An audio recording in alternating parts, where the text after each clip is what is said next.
السلام عليكم ورحمة الله وبركاته. الحمد لله رب العالمين، والصلاة والسلام على رسوله الأمين وعلى آله وصحبه أجمعين. قال الله سبحانه وتعالى في كلامه القديم والفرقان الحميد: أعوذ بالله من الشيطان الرجيم، بسم الله الرحمن الرحيم. يا أيها الذين آمنوا استجيبوا لله وللرسول إذا دعاكم لما يحييكم واعلموا أن الله يحول بين المرء وقلبه وأنه إليه تحشرون. صدق الله العظيم. وقال رسول الله صلى الله عليه وسلم: إنما بعثت معلما، أو كما قال عليه الصلاة والسلام. அளவற்ற அருளாளன் நிகரிலா அன்புடையவன் எல்லாம் வல்ல இறைவனின் திருப்பெயரால் துவங்குகிறேன். அல்லாஹ்வின் அருளும் கருணையும் அகிலத்தின் அருட்கொடையும் அண்ணன் பெருமானார் ஸல்லல்லாஹு அலைஹி வஸல்லம் அவர்களின் மீதும், அவர்களை முறையாக பின்பற்றி வாழ்கிற சத்திய சஹாபாக்கள், தாபிஈன்கள், தபஅ தாபிஈன்கள், ஷுஹதாக்கள், சாலிஹீன்கள், குறிப்பாக உலகெங்கிலும் அல்லாஹ்வின் மார்க்கத்தை மேலோங்க செய்ய வேண்டும் என்கின்ற உயரிய லட்சியத்தோடு தங்களது உயிர்களை அர்ப்பணித்துக் கொண்டிருக்கின்ற ஷுஹதாக்கள், சிறையில் வாழக்கூடிய சகோதரர்கள், இந்த ஜும்ஆ என்கிற உன்னதமான நம்மளுக்காக இங்கே கொண்டு இருக்கிற நம்ம எல்லோரின் மீதும் ஏக இறைவன் அல்லாஹ்வின் வற்றாத கருணையும் அருளும் என்றென்றும் பொழியட்டுமாக என்ற பிரார்த்தனையோடு துவங்குகிறேன். கண்ணியத்திற்குரியவர்களே, திருமறை குர்ஆனின் 8வது அத்தியாயத்தின் 24வது இறைவசனத்தில் சத்திய விசுவாசிகளை அழைத்து அல்லாஹ் இவ்வாறு பேசுகிறார்: யா அய்யுஹல்லதீன ஆமனூ, ஈமான் கொண்ட சத்திய விசுவாசிகளே, இஸ்தஜீபு லில்லாஹி வலிர்ரசூலி இதா தஆக்கும் லிமா யுஹ்யீக்கும். அல்லாஹ்வும் அல்லாஹ்வுடைய தூதரும் உங்களை உயிராக்கக்கூடிய காரியத்தின்பால் அழைத்தால் நீங்கள் அதற்கு பதிலளியுங்கள் என்று அல்லாஹ் அந்த வசனத்திலே குறிப்பிடுகிறார். பல நேரங்களில் இந்த வசனத்தை நாம் செவியேற்றிருக்கலாம். இருப்பினும் இந்த வசனம் ஒரு நுட்பமான அழைப்பை கொடுக்கிறது, ஒரு நுட்பமான வழிகாட்டுதலை இந்த சமூகத்திற்கு நினைவூட்டுகிறது. குறிப்பாக சத்திய விசுவாசிகளாக இங்கே அமர்ந்திருக்கக்கூடிய நம் எல்லோருக்குமான அழைப்பு தான் இது. அல்லாஹும் அல்லாஹுடைய தூதரும் உங்களை உயிராக்கக்கூடிய காரியத்தின்பால் அழைத்தால், உயிராக்கக்கூடிய காரியம் என்று சொல்கிற பொழுது நாம் எல்லோரும் உயிரானவர்கள் தானே. உயிரானவர்களை பார்த்து சத்திய விசுவாசிகளே என்று அழைத்து உங்களை உயிராக்கக்கூடிய காரியத்தின்பால் அல்லாஹும் அல்லாஹுடைய தூதரும் உங்களை அழைத்தால் அதற்கு நீங்கள் பதிலளியுங்கள் என்பதனுடைய அர்த்தம் என்ன என்று சற்று ஆழமாக இந்த வசனத்தை யோசிக்கும் பொழுது, உலகத்திலே உயிரோடு வாழ்கிற அத்தனை பேரும் உயிரானவர்கள் என்று சொல்ல முடியாது. உயிரோட்டம் உள்ளவர்கள் என்கிற அந்த நிலையை யார் அடைகிறார்களோ அவர்கள் தான் உண்மையில் உயிரானவர்கள். கருத்தென்ன? இன்றைக்கு எத்தனையோ பயிற்றுவிப்பாளர்களும் சரி, அதிலே ஆகச்சிறந்த அந்தஸ்தை அடைந்த அண்ணன் பெருமானார் ஸல்லல்லாஹு அலைஹி வஸல்லம் அவர்களும் சரி, தங்களுக்கு கீழே இருக்கக்கூடிய நபர்களை பயிற்றுவித்த விதம் என்பது உண்மையில் நீங்கள் தேறியவர்கள், உண்மையில் நீங்கள் ஆக்கப்பூர்வமானவர்கள், உண்மையில் நீங்கள் ஆளுமை மிக்கவர்கள் என்ற ஒரு அங்கீகாரத்தை வழங்கியதற்கு பின்னால் அவர்களுடைய செயலாக்கங்கள் எப்படி இருந்தது என்பதை பொறுத்துத்தான் அந்த அங்கீகாரம்.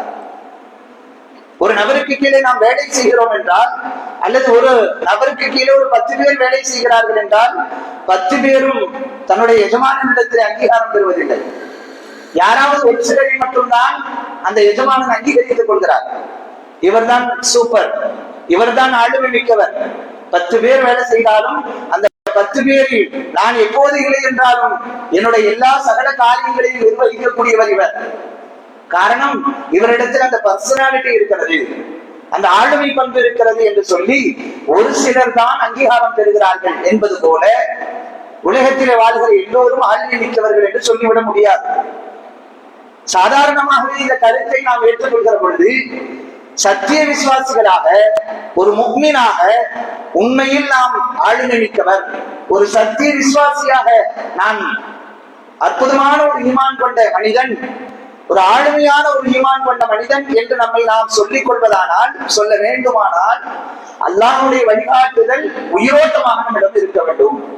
அல்லாஹ்வின் தூதருடைய அந்த வழிமுறைகள், அவர்கள் காட்டி தந்த முன்மாதிரியான வாழ்வு நம்மிடத்தில் உயிரோட்டமாக இருக்க வேண்டும். அப்போதுதான் நாம் உயிருள்ளவர்கள், அப்பொழுதுதான் நாம் ஆழ்நிலைக்கவர்கள். இந்த வசனம் நம்மை அழைப்பதனுடைய நோக்கமும் அதுதான். வெறுமனே வார்த்தைகளால் நீங்கள் சத்திய விசுவாசி என்கிற நிலையில் இல்லாமல், ரசூலை நான் பின்பற்றுகிறேன் என்று சொல்லாமல், உயிரோட்டம் உள்ள முஃமின் என்கிற அடிப்படையில் உண்மையில் நீங்கள் உங்கள் வாழ்க்கையின் அத்தனை நிலைகளிலேயும் அண்ணலம் பெருமானார் ஸல்லல்லாஹு அலைஹி வஸல்லம் அவர்களுடைய வாழ்வியலை பின்பற்றக்கூடியவராக மாற வேண்டும். அப்பொழுதுதான் நீங்கள் ஆக்கப்பூர்வமானவர், உயிரானவர் என்கிற அடிப்படையில் தான் அல்லாஹ் இந்த வசனத்திலே இந்த அழைப்பை கொடுப்பதை பார்க்கிறோம். அந்த அடிப்படையில் ரசூல் ஸல்லல்லாஹு அலைஹி வஸல்லம் அவர்களுடைய வாழ்வியலை யார் எடுத்து நடக்கிறாரோ அவர்தான் பர்சனாலிட்டியான முஸ்லிம். நாம் எல்லோரும் முஸ்லீம் தான், மாற்று கருத்தே கிடையாது. நாம் எல்லோரும் முஃமின்கள் தான், ஈமான் கொண்டவர்கள் தான், மாற்று கருத்தே கிடையாது. ஒரு பர்சனாலிட்டியான முஃமினா, ஒரு ஆளுமை திறன் மிக்க முஃமினா, இந்த கேள்வி நமக்கு மிக மிக அவசியமானது. அந்த ஆளுமை திறன் மிக்க முஃமின் எப்படி இருப்பான்? அல்லாஹ்வின் தூதர் ஸல்லல்லாஹு அலைஹி வஸல்லம் அவர்கள் காட்டி தந்த அத்தனை வழிமுறைகளிலேயும் அவன் 100% மிளிரக்கூடியவனாக இருப்பான். பெருமானாருடைய வழிகாட்டுதல் ஒரு மனிதனை எல்லா துறைகளிலேயும் மிளிரச் செய்கின்ற ஒரு அற்புதமான வழிகாட்டுதல் ரசூல் ஸல்லல்லாஹு அலைஹி வஸல்லம் அவர்கள் கொடுத்திருக்கிறார்கள். உலகத்தில் எந்த தலைவர்களும் கொடுக்க முடியாத, எந்த தன்னம்பிக்கையாளர்களும் கொடுக்க முடியாத, ஆளுமை பண்பை வளர்ப்பதற்காக வேண்டி வகுப்பெடுக்கிற எந்த அறிஞனும் கொடுக்க முடியாத அற்புதமான வழிகாட்டுதலை அனைத்து துறைகளிலேயும் இந்த உலகத்திற்கு மிக அழகிய முன்மாதிரியாக வழங்கி சென்றவர்கள் ரசூலுல்லாஹி ஸல்லல்லாஹு அலைஹி வஸல்லம் அவர்கள். எல்லா விஷயத்திற்குமான முன்மாதிரி இருக்கிறது. ஒரு விஷயத்தில் நீங்கள் இறங்க வேண்டுமா, அதிலே தடுமாற்றம் இருக்கிறதா, அல்லாஹ்வின் தூதரிடத்திலே உங்களுக்கு அழகிய முன்மாதிரி இருக்கிறது. என்ன சொன்னார்கள் என்று தேடி பார்த்தால் அதிலே உங்களுக்கு ஒரு தெளிவு கிடைக்கும். குடும்பத்தோடு வாழ்வதில், தனி மனித பண்புகளை வளர்த்துக் கொள்வதில், அறிவை பெருக்கிக் கொள்வதில், ஆற்றலை வலுப்படுத்துவதில், நம் சக்தியை பிரயோகிப்பதில், நல்ல தலைவராக உருவெடுப்பதில், ஏன் இன்றைக்கு மிகப்பெரிய சவாலாக இருக்கிற அரசியல் தளம் என்று பேசுகிறோம் அல்லவா, அந்த அரசியலிலே கூட ஒரு ஆளுமை மிக்கவர்களாக நாம் மாறுவதற்கு, நமக்கு கீழே இருக்கக்கூடிய மக்களை நெருப்படுத்திய ஒரு அரசாட்சியை, அரசியல் அமைப்பை உருவாக்குவதற்கு பின்னால் பெருமானார் ஸல்லல்லாஹு அலைஹி வஸல்லம் அவர்களுடைய வாழ்வியல் 100க்கு 100% அல்ல, 200 300% பெருமானாருடைய வாழ்வு நமக்கு முன்மாதிரியாக இருக்கிறது என்றால், அதனை எந்த அளவு தூரம் எடுத்துக்கொண்டோமோ அந்த அளவு தூரம் வரலாற்றிலே பலரும் ஆளுமைகளாக மிளிர்ந்திருக்கிறார்கள். வரலாற்றிலே ஆளுமைகளாக இருந்தவர்கள் எல்லா வரலாறுகளையும் நீங்கள் எடுத்து பாருங்கள். சையதுனா உமர் ரலியல்லாஹு அன்ஹு உலகத்தினுடைய மிகப்பெரிய ஹலீஃபா, நீதத்திற்கு ஓர் உமர், மிகப்பெரிய நிலப்பரப்பை ஆட்சி செய்த ஒரு மாபெரும் பெருமைக்கு சொந்தக்காரர். சாதாரண ஆடு மேய்ப்பதற்கு கூட தகுதியற்ற ஒரு நிலையில் பார்க்கப்பட்ட சையதுனா உமர் அவர்கள் தான் உலகத்தினுடைய ஒப்பற்ற ஹலீஃபா, உலகத்தினுடைய ஒரு மிகப்பெரிய ஆட்சியாளர், முன்னுதாரணம் மிக்கவர் என்கிற அந்தஸ்து எப்படி கிடைத்தது? இந்த வசனத்திற்கு உயிரோட்டம் கொடுத்தவர்கள் அவர்கள்.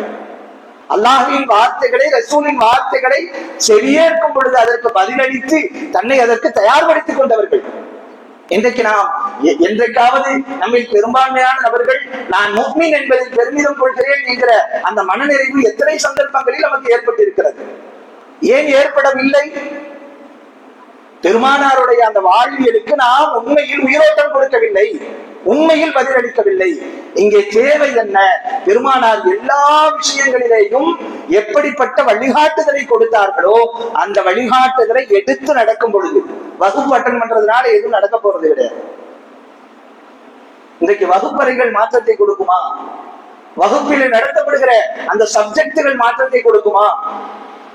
நான் எவ்வளவு அறிந்து வைத்திருக்கிறேன் என்பது நமக்கு மாற்றத்தை தருமா? சத்தியமாக கிடையாது, சாத்தியமே கிடையாது. அது எப்பொழுது அது மாற்றத்தை தரும்? நான் கற்றுக்கொண்ட அந்த விஷயங்களை எந்த அளவு தூரம் நடைமுறை வாழ்க்கையில் அதை இம்ப்ளிமெண்டேஷன் செய்து அதிலிருந்து என்ன அறுவடை என்பதை நான் ஏதாவது பரிசோதித்து பார்த்திருக்கிறேனா? இங்கேதான் மாற்றங்கள் துவங்கும். அப்படி பார்த்தால் உலகத்தினுடைய எல்லா துறைகளுக்குமான வழிகாட்டுதல் ரசூல் ஸல்லல்லாஹு அலைஹி வஸல்லம் அவர்களுடைய வாழ்வியலில் இருக்கிறது என்கிற பொழுது அந்த வாழ்வியலை சத்திய விசுவாசிகள் எடுத்துக்கொண்டு தன் நடைமுறையின் வழியாக பதில் கொடுக்க அவர்கள் முன்வருவார்களானால் அதற்கான ரிசல்ட்டை நிச்சயமாக இன்றைய வரைக்கும் சமூகம் பார்த்திருக்கும். ஏன்? பாமரத்தனமான ஒரு நிலையில் இருந்த முதல் நிலை சகாபாக்கள், அறியாமை காலகட்டத்திலே உருவான சகாபாக்கள், இன்றைக்கு வரலாற்றிலே முதல் அணி என்கிற அந்த அந்தஸ்தில் இருந்து யாரும் அவர்களை பின்னுக்கு தள்ள முடியாது. என்ன காரணம்?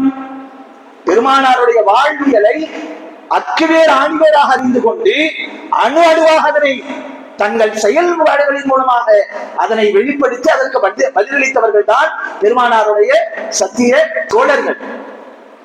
இன்றைக்கு நாமும் புலம்பல்களிலேயே நம்முடைய வாழ்க்கையை கழிகிறது அல்லவா? காரணம் என்ன? எதை கற்றுக்கொண்டோமோ அதை நம் வாழ்வியலில் நடைமுறைப்படுத்த தவறிவிட்டோம். அது அரசியல் தளமாக இருந்தாலும் சரிதான். பெருமானார் ஸல்லல்லாஹு அலைஹி வஸல்லம் அவர்கள் அரசியல் தளத்தில் எவ்வளவு பெரிய ஆளுமை மிக்கவராக திகழ்ந்தார்கள், எப்படிப்பட்ட தாக்கத்தை ஏற்படுத்தினார்கள். கண்டிப்பாக அரசியல் ரீதியான ஆய்வு என்பது மிக அவசியமானது. இன்றைக்கு அரசியல் என்ற பேச்சுக்கு முகம் கொடுக்காத பலரும் நம்மிலே உண்டு. அரசியல் என்ற வார்த்தையே என்னவென்று தெரியாதவர்கள் நம்மிலே உண்டு.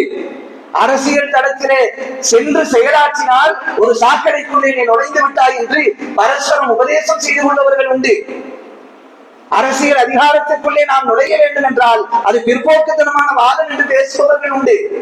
சத்திய விசுவாசிகளான நாம் முதலிலே புரிந்து கொள்ள வேண்டியது, அரசியல் என்பது அண்ணல் பெருமானார் ஸல்லல்லாஹு அலைஹி வஸல்லம் அவர்கள் காட்டி தந்த அனைத்து துறைகளில் மிக முக்கியத்துவம் வாய்ந்த துறையாக கருதப்பட்டது அரசியல் சார்ந்த துறை. ஒரு அரசியல் ஆட்சியாளராக பெருமானார் காட்டி தந்த அந்த வழிமுறை இன்றைக்கு பின்பற்றப்பட வேண்டும். எப்படிப்பட்ட நெறிமுறைகள் பெருமானார் ஸல்லல்லாஹு அலைஹி வஸல்லம் அவர்களுடைய அந்த ஆட்சியின் காலத்தில் ஒரு அரசியல் ஆட்சியாளராக பெருமானார் முன்வைத்த அந்த திட்டங்கள் எப்படி இருந்தது?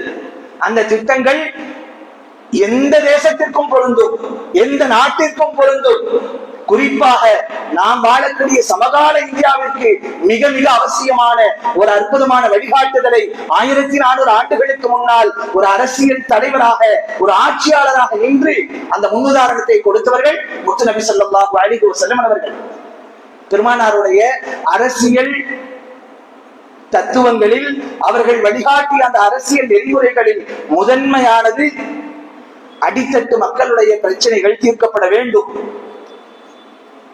Jawaharlal Nehru discovery of India என்கிற நூலிலே இந்த கருத்தை சொல்லுவார். ஒரு நாடு நாகரிகமான நாடு என்பதற்கான அடையாளம், ஒரு நாடு நாகரிகமான நாடு என்பதற்கான அடையாளம் என்ன தெரியுமா? அந்த நாட்டிலே வாழக்கூடிய சிறுபான்மை மக்களிடம் பெரும்பான்மையான மக்கள் எப்படி நடந்து கொள்கிறார்கள் என்பதை பொறுத்துதான் அந்த நாடு நாகரிகமான நாடா அல்லது நாகரிகமற்ற நாடா என்பது தீர்மானிக்கப்படுகிறது என்ற கருத்தை ஜவஹர்லால் நேரு அவர்கள் குறிப்பிடுவார்கள். யோசித்து பார்த்தால் இதை நாம் ஒரு அளவுகோலாக வைத்துக் கொண்டு ஒரு நாட்டினுடைய நாகரிகம் மேன்மை பெற்றது என்பதை அறிந்து கொள்வதற்கு மேல்தட்டு மக்கள் கீழ்த்தட்டு மக்களை எவ்வாறு வழிநடாத்துகிறார்கள், எப்படி அவர்களோடு பரிமாறுகிறார்கள் என்பது மிக முக்கியமான அடையாளம். ஆனால் ரசூல் ஸல்லல்லாஹு அலைஹி வஸல்லம் அவர்கள் ஒரு ஆட்சியாளராக ஒரு அரசியல் தலைவராக இந்த நடைமுறையில் எப்படி இருந்தார்கள் என்று நீங்கள் வரலாறுகளை பரிசோதித்து பார்த்தால் மேல்தட்டு மக்கள் சாமானிய மக்களிடத்திலே நடந்து கொண்ட அந்த விதத்தில் எந்த விதமான குறைபாடும் இல்லாத ஒரு ஆட்சியை நிறுவியவர்கள் அண்ணல் பெருமானார் ஸல்லல்லாஹு அலைஹி வஸல்லம் அவர்கள். வரலாற்றிலே அதற்கான நிறைய முன்னுதாரணங்கள் உண்டு. ஒரு முறை ஒரு சந்தையிலே ஒரு முஸ்லிமும் ஒரு யூதனும் சந்தித்துக் கொள்கிறார்கள் வியாபார நிமித்தமாக. ஒரு யூதனிடத்திலே முஸ்லிம் விலை பேசுகிறார் ஒரு பொருளை. யூதர்கள் எப்படிப்பட்ட குணம் படைத்தவர்கள் என்று தெரியும். நபிமார்களை அதிகமாக கொலை செய்தவர்கள் யூதர்கள். ரசூல் ஸல்லல்லாஹு அலைஹி வஸல்லம் அவர்களை 3 முறை யூதர்கள் கொல்லுவதற்கு முயற்சித்திருக்கிறார்கள் என்பது வரலாறு. அப்படிப்பட்ட மிக மோசமான குணமுடைய, இன்றைக்கும் அவர்களுடைய கொடூரமான குணத்தை உலகம் கண்கூடாக பார்த்து கொண்டிருக்கிறது. அப்படிப்பட்ட குணமுடைய ஒரு யூதனோடு ஒரு முஸ்லிம் வியாபார பரிமாற்றங்கள் செய்கிறார். எங்கே இந்த பரிமாற்றம் நடக்கிறது? பெருமானார் ஸல்லல்லாஹு அலைஹி வஸல்லம் அவர்களுடைய ஆட்சி அதிகாரத்திற்கு உட்பட்ட மதீனாவினுடைய ஒரு சந்தையில் ஒரு முஸ்லிமுக்கும் ஒரு யூதனுக்கு மத்தியிலே வியாபார பரிமாற்றம் நடக்கிறது. முஸ்லிம் சொல்கிறார் ஒரு விலையை, யூதன் அந்த விலையை ஏற்க மறுக்கிறார். அப்பொழுது முஸ்லிம் சொல்கிறார், யூதன் சொல்கிறார், நீங்கள் நிர்ணயித்த அந்த விலையில் இருந்து ஒரு ரூபாய் கூட அதிகமாக அல்லாஹ்வின் மீது ஆணையாக நான் விலை கொடுத்து வாங்க மாட்டேன் என்று அல்லாஹ்வின் மீது சத்தியம் செய்து பேசுகிறார். முஸ்லிம் அதற்கு பதில் கொடுக்கிறார், அல்லாஹ்வின் மீது ஆணையாக நானும் சொல்கிறேன், நான் நிர்ணயித்த அந்த விலையில் இருந்து ஒரு ரூபாய் குறைத்து உங்களுக்கு நான் விற்பனை செய்ய மாட்டேன். இப்படியாக அந்த பேச்சுக்கள் நடக்கிறது. அதற்கு பதிலாக இந்த யூதன் கொஞ்சம் நம்முடைய வார்த்தை வெயிட்டா இருக்கணும்னு சொல்லி இந்த உலகத்திலே ஆக சிறந்த மனிதரான மூசா நபி அலைஹிஸ்ஸலாம் அவர்களை இந்த உலகத்திற்கு இறைத்தூதராக அனுப்பிய அந்த அல்லாஹ்வின் மீது சத்தியமாக சொல்கிறேன், ஒரு ரூபாய் கூட அதிகமாக விலை கொடுத்து நான் வாங்க மாட்டேன். இங்க மறுபடியும் இந்த வாதம் என்ன, ஒரு பொதுவாக பேச்சுக்கள் அதிகமாகும் பொழுது அந்த வாதத்திற்கு எதிர்வாதம் வரத்தானே செய்யும்.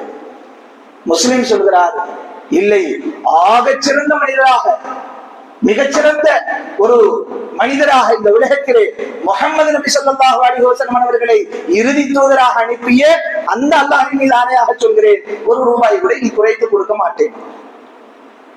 இப்படி பேசிட்டே இருக்கும்போது கோபம் மேலிட்டு அந்த முஸ்லிமான நபர் யாரை அடித்து விடுகிறார்? யூதரை அடித்து விடுகிறார். இந்த வழக்கு யாரிடத்தில் போகிறது? நீதம் எங்கேதான் கிடைக்கும்? நபி ஸல்லல்லாஹு அலைஹி வஸல்லம் அவர்களிடத்திலே மட்டும்தான் கிடைக்கும். அந்த நீதத்தை தேடி யூதன் எங்கே செல்கிறான்? பெருமானார் ஸல்லல்லாஹு அலைஹி வஸல்லம் அவர்களிடத்திலே செல்கிறான்.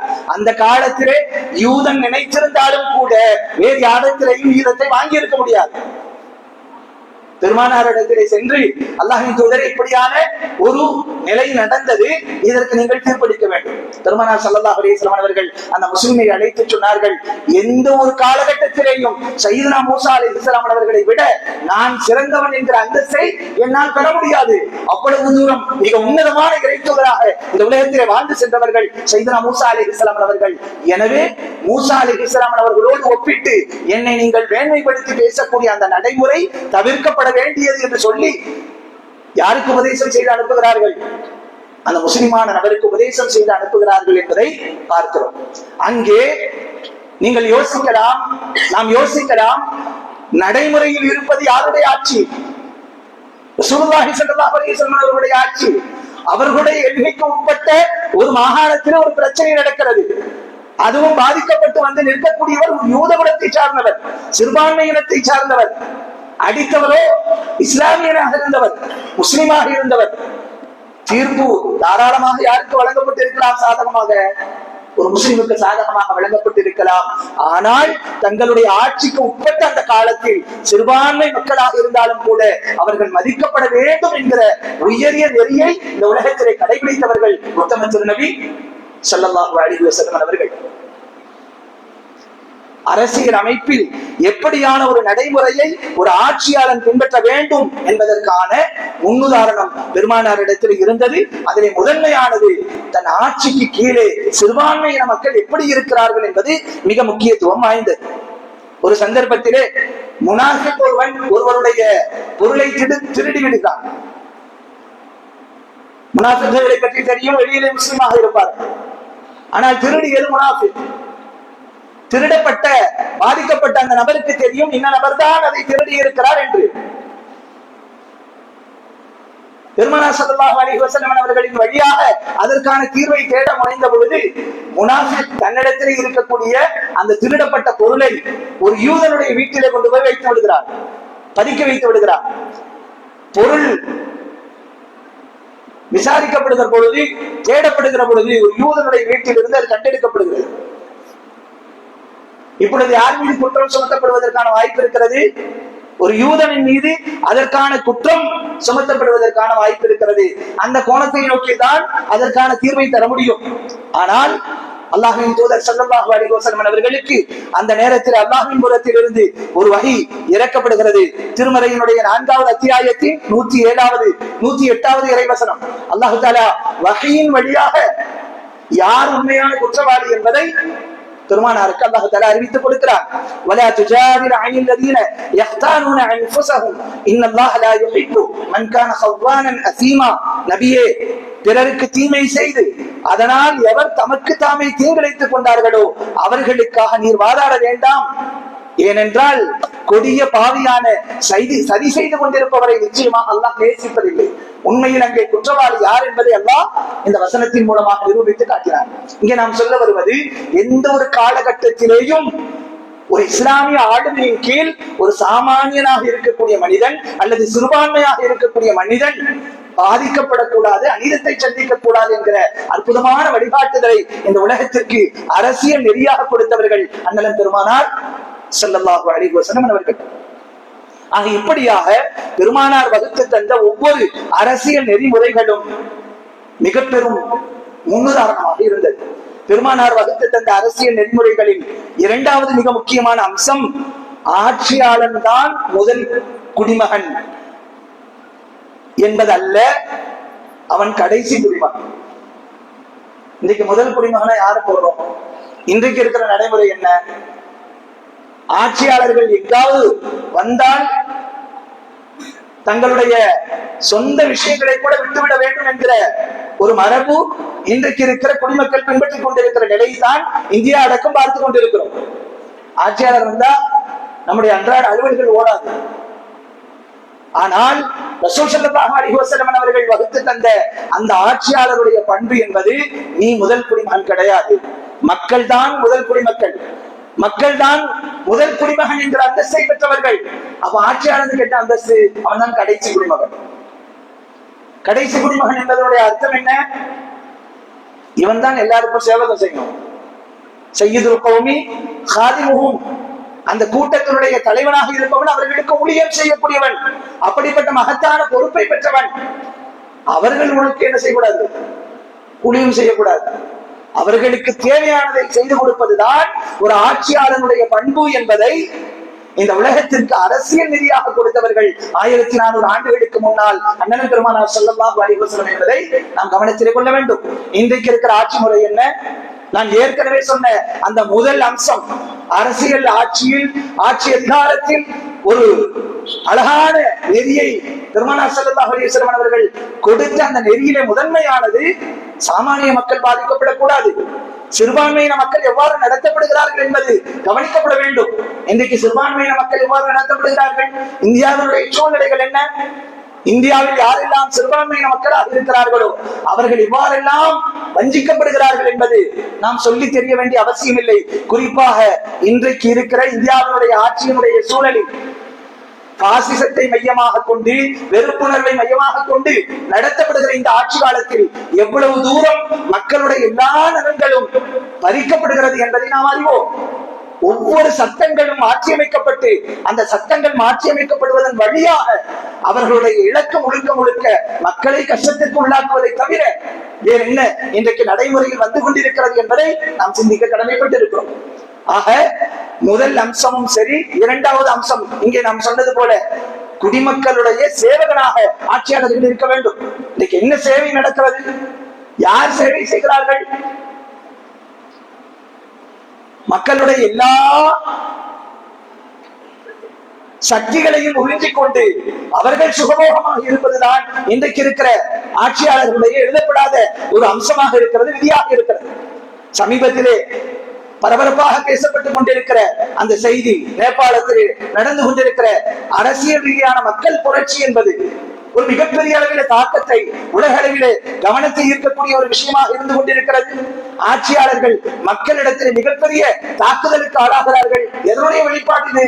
மக்கள் வஞ்சிக்கப்பட்டு அவர்கள் அநீதத்திற்கு ஆளாக்கப்படும் பொழுது, ஆட்சியாளர்கள் அவர்களிடத்திலே அக்கிரமத்தை பிரயோகிக்கும் பொழுது ஒரு கட்டத்தில் அது புரட்சியாக மாறுகிறது. அதே ஒரு நிலையை நோக்கி இந்தியா சென்று விடுமோ என்று அஞ்சக்கூடிய ஒரு நிலைதான் இந்தியாவிலே இருக்கிறது என்று இந்த நேபாளத்தை ஒப்பிட்டு பலரும் கருத்து பரிமாற்றங்களை செய்து கொண்டிருக்கிற ஒரு காலச்சூழலில் நாம் இருக்கிறோம். அவ்வளவு மோசமான நிலை நம்முடைய தேசத்திலே அரங்கேறிக் கொண்டிருக்கிற ஒரு சூழல் இருக்கிறது. சிறுபான்மையின மக்கள், பிற்படுத்தப்பட்ட மக்கள், இவர்கள் எல்லாம் மிகப்பெரிய அநீதங்களுக்கு ஆளாகிக் கொண்டிருக்கிறார்கள். ஆனால் ரசூலுல்லாஹி ஸல்லல்லாஹு அலைஹி வஸல்லம் அவர்கள், ஆட்சியாளன் என்பவன் அவன் சாதாரண குடிமகன், முதன்மைப்படுத்தப்பட வேண்டியவர்கள் யார் என்றால் சாமானிய மக்கள். அவர்கள் தான் இந்த ஒரு நாட்டினுடைய, ஒரு தேசத்தினுடைய மிக முக்கியமான குடிமக்கள். நீங்கள் ஆட்சியாளர்களுடைய வரலாறை பாருங்கள். உத்தம திருநபி ஸல்லல்லாஹு அலைஹி வஸல்லம் அவர்கள் வரைக்கும் ஒரு வயதான மூதாட்டி தன்னிடத்திலே இருக்கிற சுமைகளை எல்லாம் எடுத்துக்கொண்டு மதீனாவை விட்டும் வெளிக்கிளம்பக்கூடிய நேரத்திலே இடையிலே யாரை சந்திப்பார்கள்? பெருமானாரை சந்திக்கும் பொழுது, என்ன காரணத்திற்காக இந்த நகரத்தை விட்டும் செல்கிறீர்கள்? இங்கே முகமது என்று ஒருவர் வந்திருக்கிறாராம். அந்த முகமது ஏதோ ஓரிரை கொள்கை என்று சொல்லி மூதாதைகளை எல்லாம் வசைபாடி கொண்டு ஏதோ ஒரு கொள்கையை எடுத்து சொல்வதற்காக வேண்டி முயற்சித்துக் கொண்டிருக்கிறாரா? அவருடைய அந்த குழப்பத்திலிருந்து என்னை நான் விடுவித்துக் கொள்ள வேண்டும். அதனால் இந்த நகரத்தில் நான் இருக்கக்கூடாது என்று கருதுகிறேன். பெருமானார் அப்போது அவர்கள் காட்டிய நடைமுறை, அந்த மூதாட்டியினுடைய எல்லா சுமைகளையும் தன் மீது சுமந்து கொண்டுதான் இதை பேசிக்கொண்டே செல்கிறார். கடைசியில் அந்த மூதாட்டி கேட்டது, அந்த முகமதை பற்றி உங்களுக்கு தெரியுமா? மூதாட்டி சொல்கிறார்கள், எந்த முகம்மதை நீங்கள் வசைபாடித்துக் கொண்டிருந்தீர்களோ அந்த முகம்மது தான் நான். ஐயோ, உங்களையா அப்படி சொல்லிவிட்டேன்? எனக்கு தெரியாது. இவ்வளவு அழகான குணம் படைத்த நீங்கள், இவ்வளவு சேவை மனப்பான்மை கொண்ட உங்களையா அவர்கள் வசைபாடிக் கொண்டிருக்கிறார்கள் என்று சொல்லி தன் நிலையை மாற்றிக்கொண்ட பெருமைக்குரிய அந்த செயல்களை எல்லாம் இந்த உலகத்தில் நடைமுறைப்படுத்தியவர்கள் தான் உத்தம திருநபி ஸல்லல்லாஹு அலைஹி வஸல்லம் அவர்கள். அவர்களுடைய வழியிலே வந்தவர்கள் தான் கலீஃபாக்கள், பரிசுத்தமான ஆட்சியாளர்கள். இதே நிலையை எல்லா கலீஃபாக்களுடைய, எல்லா இஸ்லாமிய ஆட்சியாளர்களுடைய வரலாற்றிலையும் நீங்கள் பார்க்க முடியும். பெருமானார் காட்டி தந்த அந்த ஆட்சியின் நெறி முழுமையாக கடைபிடிக்கப்பட்டது. அதிலே மிக பெரும் உதாரணம் செய்தன உமர் ரலியல்லாஹு அன்ஹு. இரவு நேரத்தில் நடந்த ரோந்து பணிகளில் எவ்வளவு நிகழ்ச்சிகரமான சம்பவங்களை இந்த உலகத்திற்கு முன்மாதிரியாக கொடுத்திருக்கிறார்கள் உமர் ரலியல்லாஹு அன்ஹு அவர்கள். அவர்களுடைய கவலைதானே ஒரு ஆட்சியாளன் எப்படி இருக்க வேண்டும் என்பதற்கான ஒரு அழகான இலக்கணம். ஃபுராத் நதிக்கரை ஓரத்தில், ஃபுராத் நதிக்கரை ஓரத்தில் ஒரு ஆட்டை, ஒரு ஓநாய் அநியாயமாக அடித்து சாப்பிட்டு விட்டால் ஒரு ஆட்சியாளனாக நான் அல்லாஹ்விடத்திலே பதில் சொல்ல வேண்டும் என்கிற ஒரு அற்புதமான அச்சத்தை கொண்ட ஒரு ஆட்சியாளன் இந்த உலகத்திலே கிடைத்தால், ஏன் இந்தியாவிற்கு கிடைத்திருந்தால் இந்தியாவினுடைய நிலை என்ன யோசித்து பாருங்கள். ஒரு ஜனநாயக நாடு என்று சொல்கிறோமே, அந்த ஜனநாயக திருநாட்டிலே சுதந்திரம் பெற்று ஏறத்தாழ 75 வருடங்களை கடந்து இன்றைய வரைக்கும் சாமானிய மக்கள் அச்சமில்லாத நிலையை எப்போது கண்டிருக்கிறார்கள்? சாமானிய மக்கள் எல்லா விதமான சுகபோகங்களோடும் சந்தோஷத்தோடும் நிம்மதியோடும் வாழ்ந்த இந்தியாவினுடைய காலகட்டத்தை நீங்கள் எடுத்துச் சொல்லுங்கள், பார்க்கலாம். ஏன் இல்லை? இந்த நெறிகள் பின்பற்றப்படாதது மிக முக்கியமான காரணம். அரசியல் நெறிகளில் மிக முக்கியமான அம்சமாக இருப்பது தனக்கு கீழே இருக்கக்கூடிய மக்களை சரியான முறையில் வழிநடாத்தக்கூடிய தலைவர்கள் இருக்க வேண்டும். அதுதான் ஒரு அற்புதமான ஆட்சியாளனுக்கான அரசியல் நெறிக்கான அடையாளம் என்பதை இந்த உலகத்திற்கு வகுத்து தந்தவர்கள் ரசூலுல்லாஹி ஸல்லல்லாஹு அலைஹி வஸல்லம் அவர்கள். அதே போல மிக முக்கியமான ஒரு அம்சமாக அடித்திருக்க வேண்டியது, எங்கெல்லாம் அநீதங்கள் நடக்கிறதோ, யாரெல்லாம் மக்களுடைய இயல்பு வாழ்க்கைக்கு இடையூறாக இருக்கிறார்களோ அவர்களை அடக்கி ஒடுக்குவது ஒரு ஆட்சியாளருடைய மிக முக்கியமான நெறி என்பதை இந்த உலகத்திற்கு கற்பித்தவர்கள் பெருமானார் ஸல்லல்லாஹு அலைஹி வஸல்லம் அவர்கள். வலிமை மிக்கவனாக இருக்க வேண்டும். யாராவது மக்களுடைய இயல்பான நிலைக்கு இடையூறாக இருக்கிறார்கள் என்றால் அவர்களை அடக்கி ஆள்வதற்கான அத்துணை வலிமையும் ஒரு ஆட்சியாளரிடத்தில் இருக்க வேண்டும். அதனை நடைமுறைப்படுத்தி காட்டியவர்கள் ரசூலுல்லாஹி ஸல்லல்லாஹு அலைஹி வஸல்லம் அவர்கள். மென்மையின் மேன்மையான வடிவம் பெருமானார், பொறுமையின் சிகரம் பெருமானார், எல்லா நற்குணங்களுக்கும் சொந்தக்காரர் பெருமானார் என்பது போல அநீதியாளர்கள் நாங்கள் அடங்க மறுப்போம் என்றால் அவர்களை அடக்கி ஆளுகிற மாபெரும் ஆற்றல் மிக்க ஒரு தலைவராக இந்த உலகத்தில் வாழ்ந்து சென்றவர்கள் பெருமானார் ஸல்லல்லாஹு அலைஹி வஸல்லம் அவர்கள். இன்னைக்கு யார் அநீதியாளர்களை அடக்குவதற்கான அந்த அந்த வல்லமை சமகால இந்தியாவில் யாருக்கு இருக்கிறது என்ற ஒரு கேள்வி இருக்கிறது. இந்த அநீதியாளர்களை யார்தான் அடக்க போகிறார்கள் என்கிற கேள்வி இருக்கிறது. எப்போதுதான் இவர்களுடைய அநீதத்திற்கு முற்றுப்புள்ளி வரும் என்ற ஒரு கேள்விதான் இன்றைக்கு எல்லோரிடத்திலையும் இருக்கிறது. இதற்கு என்ன பதில்? இதற்கான பதில் என்ன? ஒற்றை வார்த்தையில் சொல்வதானால் நாம் எல்லோரும் அதற்கான ஆற்றலை பெற்றவர்கள் என்பதுதான். ஏன் அந்த ஆற்றலை பெற முடியவில்லை? ஏன் மக்கள் புரட்சி ஏற்படவில்லை? ஏன் மக்களிடத்தில் ஒரு சரியான மாற்றங்கள் நிகழவில்லை என்றால் நம்மை இதுவரைக்கும் அதுபோல நாம் சிந்திக்கவே இல்லை. ஒரு சிறப்பான ஆட்சியை கொடுப்பதற்கு பின்னால் என்னுடைய பங்களிப்பு இருக்கிறது. நான் ஒருத்தர் நினைத்தால், இப்படி ஒவ்வொருவராக நினைத்தால் ஒரு மிகப்பெரிய மாற்றத்தை கொண்டு வர முடியும் என்கிற அந்த சிந்தனைக்கே நாம் போகவில்லை. நாம் எல்லோரும் கவலைப்படுவது எங்கே? வீட்டிற்குள்ளே அமர்ந்து கொண்டு. நாம் எல்லோரும் கவலைப்படுவது தனிமையிலே. ஒரு சிறந்த நிலை வர வேண்டுமானால் யார் அநீதியாளர்களோ அவர்கள் அந்த இடத்திலிருந்து அகற்றப்பட வேண்டும். அதற்கான எல்லா வலிமையையும் வளர்த்துக் கொள்ள வேண்டும். அதற்கான முன்னெடுப்புகளை இந்த உலகத்திலே கடும் கஷ்டத்திற்கு மத்தியிலே அடுத்தடுத்து ஒரு நீதமான நிலையை இந்த பூமியிலே நிலைநாட்டுவதற்கான முன்னெடுப்புகளை தோல்விக்கு பிறகு மறுபடியும் என்கிற ஒரு செயல் திட்டத்தை இந்த உலகத்தில் வடிவமைத்தவர்கள் பெருமானார் ஸல்லல்லாஹு அலைஹி வஸல்லம் அவர்கள். தாயிஃபுக்கு போறாங்க. தாயிஃப்ல ஒரு மிகப்பெரிய தோல்வி அல்லவா? அந்த தோல்வியை வர்ணிக்க முடியாது. அங்கே ஏற்பட்ட மன கஷ்டங்களை வர்ணிக்க முடியாது. பெருமானாருக்கு ஏற்பட்ட உடல் துன்பங்களை வர்ணிக்க முடியாது. சோர்ந்து போனார்களா பெருமானார்? இல்லை. உடனடியாக அடுத்து ஹிஜ்ரத் சம்பந்தமான சிந்தனைக்கு போனார்கள். அபிசீனியாவுடைய ஹிஜ்ரத் என்பது இஸ்லாத்திற்கு சாதகமாக மாற்றி அமைக்கப்பட்டது. இஸ்லாத்தின் மீது ஒரு நன்னம்பிக்கையை சுற்றிலும் இருக்கக்கூடிய பகுதிகளுக்கு விதைக்கப்பட்டது. அதனுடைய விளைவாக மதீனாவிலே ஒரு அற்புதமான சாம்ராஜ்யம் உருவாகுவதற்கான ஒரு வித்து அங்கிருந்து பிறந்தது. அதற்கு பின்னால் மதீனாவினுடைய ஹிஜ்ரத் என்பது ஏற்பட்டது. மதீனாவிற்கு சென்ற உடனேயே பெருமானார் முன்னெடுத்த எல்லா முன்னெடுப்புகளும் உலகத்தில் இருக்கிற இன்றைய வரைக்கும் வாழ்கிற இல்லை உலகம் உள்ளளவும் வாழ்கிற எல்லா மக்களுக்கும் இதுதான் அரசியல் நெறி. இப்படிப்பட்ட அற்புதமான நுணுக்கங்களை கடைபிடித்தால் எந்த காலகட்டத்திலேயும் ஒரு அரசியல் பேரியக்கம் வீழ்ந்து போகாது என்பதற்கான ஒரு அற்புதமான வடிவமைப்பை பெருமானார் அந்த மதீனத்து காலகட்டங்களிலே ஏற்படுத்தினார்கள். அகதிகளுடைய பிரச்சனைகள் இன்றைக்கும் இருக்கிறது அல்லவா? அந்த அகதிகளுடைய பிரச்சனைகளுக்கான தீர்வை அற்புதமாக சிம்பிளா நடைமுறைப்படுத்தினவர்கள் பெறுவார்கள். ஏன்னா உண்மையிலே சொந்த ஊரை மையமாக கொண்டவர்கள் அன்சாரிகள். முஹாஜிர்கள் அங்கிருந்து இங்க வர்றாங்க. அன்சாரிகளுக்கு தேவையானவைகள் தான் அங்கே இருக்கும். ஆனால் முஹாஜிர்களுக்கு கிடைக்க வேண்டும். ஒரு பெரும் கூட்டம் எங்கே வருகிறது? மதீனாவை நோக்கி வருகிறது. இது எப்படி தீர்ப்பது? இன்றைக்கு அகதிகளால் தான் ஒரு மிகப்பெரிய போராட்டங்கள் பல நாடுகளிலேயும் ஏற்பட்டுக் கொண்டிருக்கிற சூழல்களை பார்க்கிறோம். பெருமானார் அழகாக கொண்டுட்டு சொன்னாங்க, உங்களை எதிர்பார்த்து வருகிறார்கள். உங்களிடம் என்ன இருக்கிறதோ அதை அவர்களுக்கு பகிர்ந்தளியுங்கள். முடிந்துருச்சு. எப்படி நடந்தது? பெருமானாருடைய அந்த வார்த்தைக்கு இணங்க தன்னிடத்தில் இருக்கிற அத்தனையையும் சரிவாதியாக பங்கிட்டு அன்சாரிகள் வழங்கிய அந்த ஒரு அற்புதமான செயல்தான் ஒரு மிகப்பெரிய சாம்ராஜ்யத்திற்கு வித்திட்டது என்பதை பார்க்கிறோம்.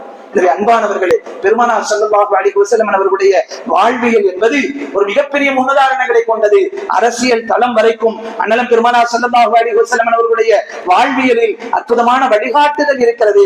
இங்கே கேள்வி என்னவென்றால், இந்த வழிகாட்டுதல்களை நாம் எப்போது பின்பற்றப் போகிறோம் என்பதுதான். ஏற்கனவே அல்லாஹ் சொன்ன அந்த வசனத்தை நினைவுபடுத்தும் விதமாக, உங்களை உயிராக்கக்கூடிய காரியத்தின்பால் உங்கள் தூதர் உங்களை அழைக்கும் பொழுது நீங்கள் பதில் கொடுத்தீர்களா என்று ஒரு கேள்வி நம்மை நோக்கி வந்தால் பதில் கொடுத்தோமா இல்லையா? இதுதான் இப்போது நம் முன்னால் இருக்கிற கேள்வியாக இருக்கிறது. உண்மையில் முஸ்லிம்களுடைய நிலை என்ன தெரியுமா? மிக மோசமான நிலையில் நாம் இருக்கிறோம். நம்மை நாம் மீளாய்வு செய்ய வேண்டும். பெருமானாருடைய அந்த வாழ்வியலை கடந்த 4 வாரங்களாக பேசி இருக்கிறோம். ரபியுல் அவ்வல் மாதம் என்கிற அடிப்படையில் இங்கே கேள்வி என்ன தெரியுமா? பெருமானாருடைய சுன்னத்தை பின்பற்றுவதில் முஸ்லிம்கள் அணியை சரி செய்வதிலே கூட இன்னும் அவர்கள் தகுதி பெறவில்லை. சஃபை சரி செய்து கொள்ளுங்கள் என்று சொல்கிற அந்த சுன்னத்தில் இருந்து நாம் பெருமானாருடைய வாழ்வியலுக்கு நாம் எவ்வளவு ஒன்றுகிறோம் என்று யோசித்து பார்த்தால், அணியிலே சேர்ந்து நின்று நம்முடைய வரிசைகளை நேர்படுத்துவதில் இருந்து தொடங்கி நம்முடைய வாழ்வியலின் அத்தனை நிலைகளிலும், ஏன் அரசியல் தளம் வரைக்கும் பெருமானாருடைய வாழ்வியல் பின்பற்றப்பட்டிருக்கிறதா என்கிற பரிசோதனை ஒன்றுதான் நம்மை அடுத்த கட்டத்தை நோக்கி நகர்த்தி செல்லும். அந்த பரிசோதனையை செய்வதோடு இல்லாமல் அதற்கான பதில் என்பது செயலாக இருக்க வேண்டும் என்பதுதான் சத்திய விசுவாசிகளாக பெருமானாருடைய உம்மத்தினராக நாம் கையில் எடுக்க வேண்டிய மிக முக்கியமான காரியம் என்பதை நாம் மனதிலே கொள்ள வேண்டும். இங்கே குழுமி இருக்கிற நாம் எல்லோரும் பெருமானாருடைய உம்மத் என்பதிலே பெருமிதம் கொள்கிறோம். பெருமானார் என்று சொன்னால் முஹம்மத் என்று சொன்னால் மனதார சொல்கிறோம் அல்லவா ஸல்லல்லாஹு அலைஹி வஸல்லம் என்று. அந்த ஸலவாத்திற்கான உண்மையான பதில் என்பது வெறுமனே வார்த்தைகளில் அல்ல, வாழ்க்கையில் அது நிகழ வேண்டும் என்பதுதான் பெருமானாருடைய வாழ்வியலை பல கோணங்களிலேயும் ஆய்வு செய்யும் பொழுது நமக்கு கிடைக்கிற பதிலாக இருக்கிறது. எல்லாம் அல்ல இறைவன் அப்படிப்பட்ட உண்மையான சத்திய விசுவாசிகளாக, உண்மையான நபியின் உம்மத்தாக வாழ்ந்து மரணிக்கக்கூடிய மகத்தான நற்பாக்கியசாலிகளாக அல்லாஹ் நம் எல்லோரையும் ஆக்கி அருள் புரிவானாக என்ற பிரார்த்தனையோடு நிறைவு செய்கிறேன். அல்ஹம்துலில்லாஹி ரப்பில் ஆலமீன். அஸ்ஸலாமு அலைக்கும் வரஹ்மத்துல்லாஹி வபரகாத்துஹு.